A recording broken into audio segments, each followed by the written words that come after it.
Hello friends, welcome back to the my new video guys and my YouTube channel guys. Today friend we are going to talk about guys Samsung phone setting guys, and today video title guys Samsung phone my phone camera guys how to fix.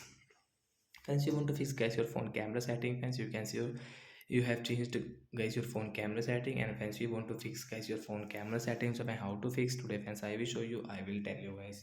So before starting video friends, first of all go and subscribe the channel guys, click the bell icon. So guys we will on guys phone camera setting.